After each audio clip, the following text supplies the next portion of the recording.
공자의 사람을 보는 9가지 지혜, 심오한 인간, 이해의 철학. 공자는 인류 역사상 가장 위대한 사상가 중 한 사람으로 그의 가르침은 동양의 윤리와 도덕의 기초를 다지는 데 큰 기여를 했습니다. 그는 인간의 본성과 사회 질서를 깊이 이해하고 사람을 평가하고 신뢰하는 법에 대해 깊이 있는 통찰을 제공했습니다. 공자가 강조한 사람을 보는 9가지 지혜는 현대사회에서도 여전히 중요한 기준이 됩니다. 공자는 말했습니다. 무릇 사람의 마음은 험하기가 산천보다 더하고 알기는 하늘보다 더 어려운 것이니라.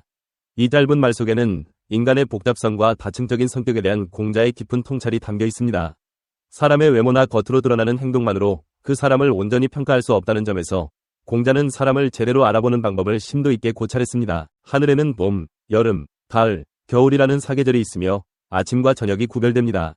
하지만 사람의 마음은 이러한 자연의 변화처럼 명확하지 않습니다. 인간은 때로는 자신의 진실을 감추고 외적으로는 다른 모습을 보여주기 때문에 그 진정한 성향을 알기가 어렵습니다. 공자는 이에 대해 사람을 알아보려면 단순히 그들의 말이나 외모를 보는 것이 아니라 그 사람의 성격과 본성을 파악할 수 있는 다양한 상황에서의 반응을 통해 이해해야 한다고 말합니다. 공자가 제시한 9가지 지혜는 단순히 사람을 평가하는 방법이 아니라 그 사람의 성품과 능력, 신뢰도를 종합적으로 판단하는 기준을 제시합니다. 이를 통해 우리는 사람을 더 깊이 이해하고 신뢰할 만한 사람을 선택하는 데 도움이 될 수 있습니다. 1. 먼 곳에 심부름을 시켜 충성을 평가하라. 먼 곳에 심부름을 시킨다는 것은 단순히 거리의 문제가 아닙니다. 공자는 여기서 거리를 두고 그 사람의 충성을 평가해야 한다고 말합니다. 가까운 곳에서나 눈앞에 있을 때는 사람이 자신의 본 모습을 드러내지 않을 수 있습니다. 그러나 먼 곳에서 감독의 눈이 미치지 않는 상황에서 그 사람이 여전히 맡은 바 임무를 충실히 수행하는지 여부는 그 사람의 진정한 충성도를 평가하는 중요한 기준이 됩니다. 이는 지도자나 상사가 부재한 상황에서 그 사람이 스스로의 양심에 따라 행동할 수 있는지 판단하는 방법이기도 합니다. 2. 가까이 두고 써서 공경을 확인하라. 사람을 가까이 두고 쓰면서 그가 상사를 공경하고 동료들과의 관계에서 존중과 예의를 지키는지를 확인하는 것이 중요합니다. 공자는 가까운 거리에서의 행동이 그 사람의 본성과 성실함을 드러낸다고 보았습니다. 가까운 사이에서조차 상대방을 존중하고 예의를 지킬 수 있는 사람은 멀리서도 신뢰할 수 있는 사람일 가능성이 큽니다. 이는 권위에 대한 태도뿐만 아니라 일상적인 관계 속에서의 신뢰와 존경심을 측정하는 방법입니다. 3. 번거로운 일을 맡겨 재능을 평가하라. 단순하고 쉬운 일을 맡기는 것만으로는 그 사람의 진정한 재능을 파악하기 어렵습니다. 번거롭고 복잡한 일을 맡겨보았을 때 그 사람이 문제를 해결하는 능력과 재능을 드러낼 수 있습니다.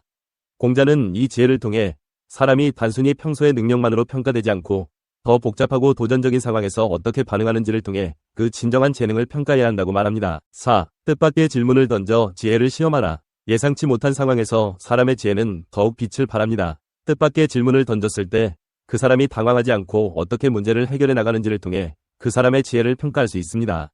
이는 비판적 사고와 문제 해결 능력을 평가하는 중요한 방법으로 단순히 주어진 상황이 아니라 돌발적인 상황에서의 대응력을 테스트하는 것입니다. 5. 급한 약속을 통해 신용을 시험하라. 신용은 인간관계에서 가장 중요한 덕목 중 하나입니다. 급박한 상황에서 사람이 자신의 약속을 지키는지 아니면 쉽게 무시하는지를 통해 그 사람의 신용을 판단할 수 있습니다.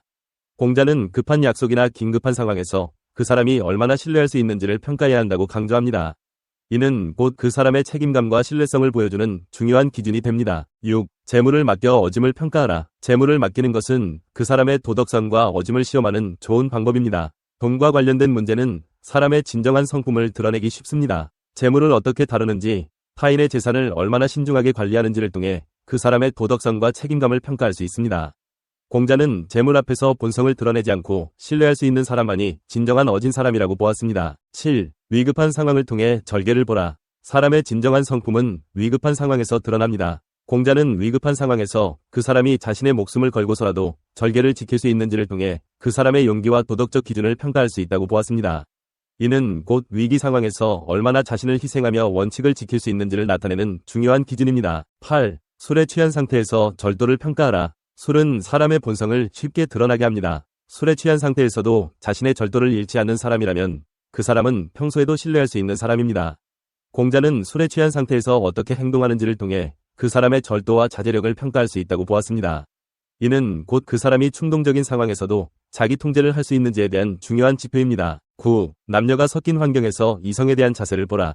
남녀가 함께 있는 환경에서 그 사람의 이성에 대한 태도와 자세는 그 사람의 도덕성을 나타냅니다. 공자는 이성 간의 관계에서도 도덕적 원칙을 지킬 수 있는 사람만이 진정한 의미에서 신뢰할 수 있다고 보았습니다. 이는 이성 간의 관계에서 얼마나 자신의 도덕적 기준을 유지하고 타인을 존중하는지를 평가하는 기준입니다. 공자는 젊은 시절 노나라의 창고를 관리하는 위리라는 관직에 있었다. 또 목장에서 가축들을 돌보는 승전이라는 직책도 가지고 있었다. 모두가 별 볼 일 없는 허접스러운 자리였다. 그러나 그는 그런 자리에 있으면서도 항상 좋은 실적을 거뒀다. 그 때문에 노나라의 권신이었던 계시의 돈독한 신임을 받았다. 나중에는 그의 추천으로 대부의 지위에까지 올라갈 수 있었다. 한때 천하를 호령했던 주나라 천자의 지위는 그 당시 점점 미약해지고 있었다. 자연스레 각 제후들은 정벌전쟁에만 온 신경을 기울였다. 천하의 예약 이붕괴되는 것은 피할 수 없는 과정이었다. 그러나 그때 공자는 이런 세상을 변화시키고자 했다. 천하를 인과 애가 충만한 세상으로 건설해 통일하려고 했다. 예와 법으로 유지되는 질서 있는 사회를 건설하려는 뜻을 품었다. 50세 되던 해에 드디어 중도제라는 직책에 올랐다. 그제야 세상을 구제하겠다는 자신의 주장을 펼칠 기회를 갖게 된 것이다. 그는 실제로 중도제가 된 지 1년여 만에 뛰어난 업적을 거뒀다. 그러자 사방의 관리들이 그의 노하우를 배우러 모여들었다. 얼마 후 그는 다시 대사구로 승진했는데 이 자리는 승상, 즉 국상을 대행하는 자리로 그가 마침내 국정을 총괄하는 자리에 오른 것이다. 그가 자신만의 색깔을 가진 정치를 펼친 지 겨우 3개월이 지났을까. 노나라에는 놀라운 변화가 일어났다. 상인들은 투기적인 방법을 이용해 과거처럼 물가를 올리지 않았고 백성들은 각자 알아서 예법을 잘 지켰다. 따라서 사회 질서는 자연스럽게 자리를 잡게 됐다. 그 기간 동안 그는 노나라를 위해 2가지 중대한 실적을 이뤄냈다. 그 중 하나는 제나라에 강탈당한 노나라의 영토를 돌려받은 일이었다. 그것은 제나라와 노나라의 군주인 정공이 정상회담을 가졌을 때 합의한 바 있었다. 다른 하나는 노나라의 3대 권신을 대표하는 계씨와 숙손씨가 실질적으로 지배하던 영토를 분할한 일이었다. 이로써 노 정공의 지위는 더욱 강화될 수 있었다. 사실 공자가 국정에 참여한 기간은 그다지 길지 않았지만 그의 세상을 구제하겠다는 노력은 이처럼 크나큰 성과를 거뒀다. 그러나 후사다마라고나 할까. 이때 제나라는 노나라가 강대해지면 궁극적으로 자국에 불리할 것이므로 노나라의 국력 강화를 매우 우려했다. 결국 이 우려를 불식시키기 위한 조치로 노 정공에게 미인을 보내 여색에 빠지게 만들었다. 정공은 이후 나라를 다스리려는 생각을 전혀 하지 않았다. 공자는 노나라가 자신의 이상을 실현하기 어려운 형세로 치닫자 제자들을 데리고 천하를 주유하기로 결단을 내렸다. 세상을 구제하겠다는 자신의 주장을 선전하면서 제후들에게 등용되기를 기대했던 것이다. 당시 각 제후국들의 정치는 거의 모두 권신이나 세력이 큰 시족들에 의해 좌지우지되고 있었다. 당연히 그들은 제후들이 공자를 등용해 자신들의 권력에 칼을 들이대지 않을까 두려워했다. 자신들의 이익이 침해받지 않을까 우려하기도 했다. 당연히 적극적으로 그를 배척했다. 어떤 이들은 다른 제후국에서 공자를 임용하려는 것까지 은근히 방해했다. 자신들의 나라에 불리할 것이라고 생각했기 때문이다. 심지어 공자에게 해를 입히려는 이들도 있었다. 공자가 위 나라에 도착했을 때였다. 한 무리의 위나라 권신들이 칼 등의 무기를 지닌 병사들을 대동하고 나타나 그에게 공갈과 협박을 했다.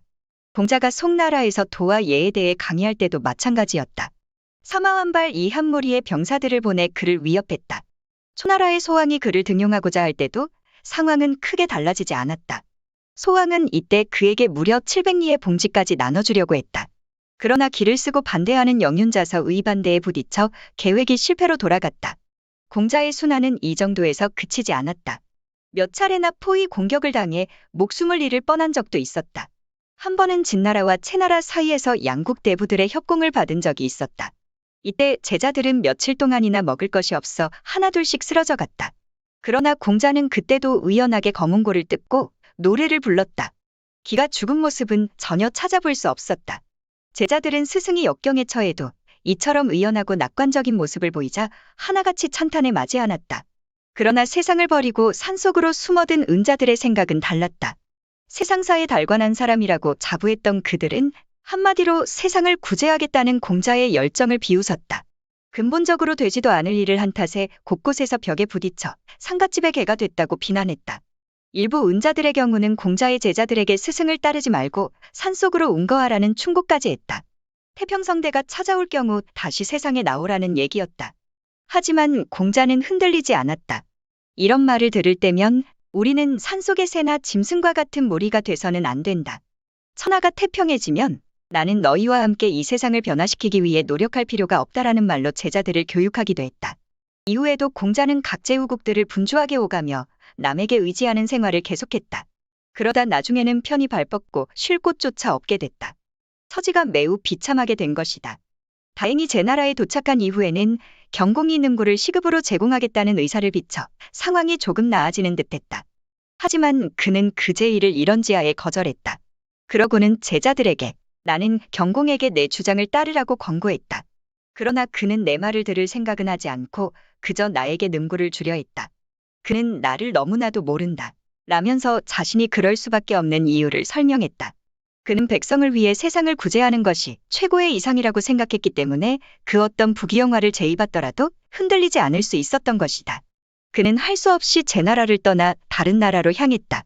공자는 14년 동안이나 천하를 주유한 다음에야 자신의 주장이 제후들에게 받아들여지지 않을 것이라는 사실을 확인했다. 그는 그제야 비로소 노나라로 돌아가 인재 육성에 전적으로 투신해야겠다는 결심을 하게 됐다. 하지만 그의 인재 육성 방침은 기존의 것과는 확연하게 달랐다. 무엇보다 귀족의 자제들만 공부할 수 있는 전통을 타파했다. 주로 평민 중에서 제자들을 받아들여 재능과 품행이 우수한 인재들을 대거 길러냈다. 그들 중에 일부는 제후들에게 발탁되기도 했다. 물론 이들은 스승의 뜻을 계속 받들어 세상을 구제하기 위해 끝없는 노력을 기울였다. 공자는 세상을 구제하기 위해 적극적으로 노력하고 분투하며 일생을 살았다. 살아서는 자신의 뜻을 잃었다고 할 수 없다. 그러나 그의 우구구민 정신, 이상을 실현하기 위해 분투하는 노력, 무력에 굴복하지 않는 강한 의지 등은 후세 사람들에게 모범이 됐다. 부귀하게 된다 해도 타락하지 않는 숭고한 정신, 역시 귀감으로 남았다. 공자는 생전에 이런 말을 남겼다. 행동은 평범하게 해야 하지만 절대로 단순해서는 안 된다. 일곱청 육신에 부끄럽지 않게 당당하게 행동해야 한다. 자신만의 확실한 정신을 견지하고 모범을 보여야 한다. 넓고 호방한 정기로 자신을 드러내고 세상을 변화시켜야 한다. 이렇게 해야 이 세상에 태어난 것이 부끄럽지 않을 것이다.